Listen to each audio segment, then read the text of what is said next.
Differential equation exercise 9.4 question number 18 ആണ് ഇവിടെ ചെയ്യുന്നത്.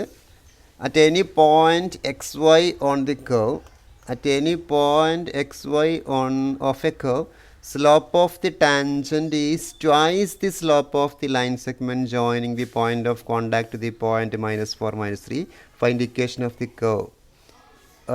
Given it passes through the point -2, 1. സംഭവം ഇത്രയേ ഉള്ളൂ. At any point on x y slope of the tangent. Slope of the tangent എന്ന് പറഞ്ഞു കഴിഞ്ഞാൽ നമുക്കറിയാം dy/dx ആണ്. ഇത്രയേ ഉള്ളൂ, dy/dx. ഇതാണ് സ്ലോപ്പ് ഓഫ് ദി ടാൻജൻറ്റ്. അത് ആദ്യം എഴുതി വെക്കുക. ഇനി എന്താണെന്ന് പറഞ്ഞാൽ slope of the tangent is twice.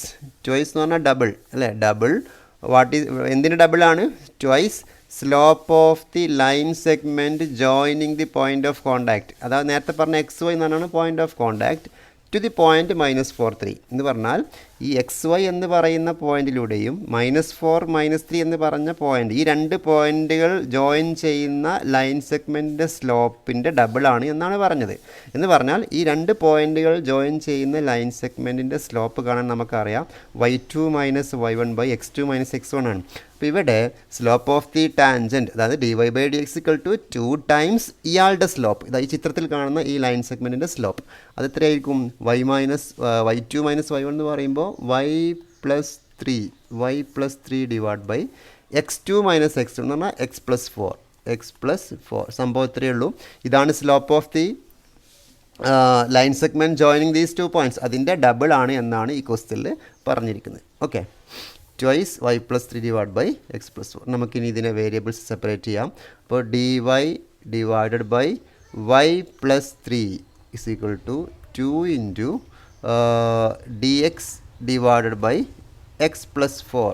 Now integrating, integral dy divided by y + 3 = 2 into integral dx divided by x+4.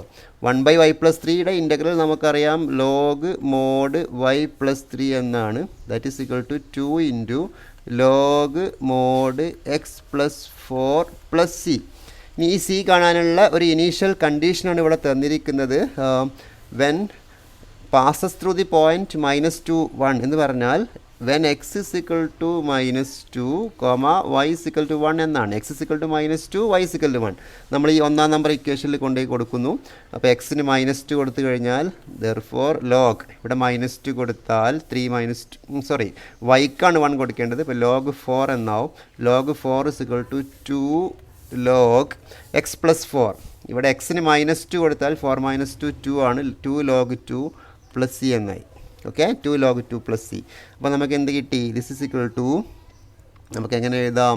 ഇതിനെ log 2² എന്ന് എഴുതാം, log 4 + c എന്ന് എഴുതാം കേട്ടോ. log 4 = log 4 + c. This gives what? c = 0 എന്ന് ലഭിക്കും. c = 0. Therefore നമുക്ക് ഇതിൻ്റെ ഇക്വേഷൻ എങ്ങനെ എഴുതാം? Equation 1 gives, therefore 1 gives log y + 3, log mod y + 3 is equal to 2 log x+4, 2 log mod x+4 + c. c is equal to 0. നമുക്ക് ഇങ്ങനെ എഴുതാം, രണ്ട് ലോഗും ക്യാൻസൽ ചെയ്യാൻ വേണ്ടിയിട്ട് log y + 3 is equal to log x+4 the whole square. 2 ലോഗരിതത്തിൻ്റെ പ്രോപ്പർട്ടിയാണ്. log m raised എന്ന് പറഞ്ഞാൽ n log m ആണല്ലോ. രണ്ട് ലോഗും ക്യാൻസൽ ചെയ്താൽ y + 3 is equal to x+4 the whole square. This is the final solution. Okay, this is the equation of curve passing through -2, 1. ഇത് -2, 1 pass ചെയ്യുന്നുണ്ടോ എന്ന് വേണമെങ്കിൽ ചെക്ക് ചെയ്യാൻ പറ്റും. എക്സിന് -2 കൊടുത്താൽ y = 1 കൊടുത്താൽ ഈ ഇക്വേഷൻ ബാലൻസ് ആയിരിക്കും. നമുക്ക് വേണമെങ്കിൽ ചെക്ക് ചെയ്ത് നോക്കാം. അവിടെ 1 എന്ന് കൊടുത്തു, yക്ക് 1 കൊടുത്താൽ ഇത് 4 ആണ്. 4 = ഇവിടെ -2 കൊടുത്താൽ -2 + 4 2, 4 = 4 എന്ന് ലഭിക്കും. So this is absolutely right. So ഇങ്ങനെയാണ് ഇങ്ങനത്തെ ക്വസ്റ്റ്യൻസ് ഡീൽ ചെയ്യേണ്ടത്. വേർഡ് പ്രോബ്ലംസ് തരുമ്പോൾ കൃത്യമായിട്ട് ഓരോ സെൻറ്റൻസുകളും ലൈൻ ബൈ ലൈൻ വായിച്ചിട്ട് നമ്മളതിനെ മാത്തമാറ്റിക്കൽ ഫോമിലേക്ക് കൺവേർട്ട് ചെയ്യാം. സ്ലോപ്പ് ഓഫ് ദി ടാൻജൻറ്റ് എന്ന് പറഞ്ഞു കഴിഞ്ഞാൽ ജോമെട്രിക്കലി dy/dx ആണെന്ന് മനസ്സിലാക്കി വെക്കുക. പിന്നെ ബാക്കിയെല്ലാം നിങ്ങൾക്ക് ഓരോന്ന് നോക്കിക്കഴിഞ്ഞാൽ അതിൻ്റെ ആൻസർ ലഭിക്കും. Okay, thank you.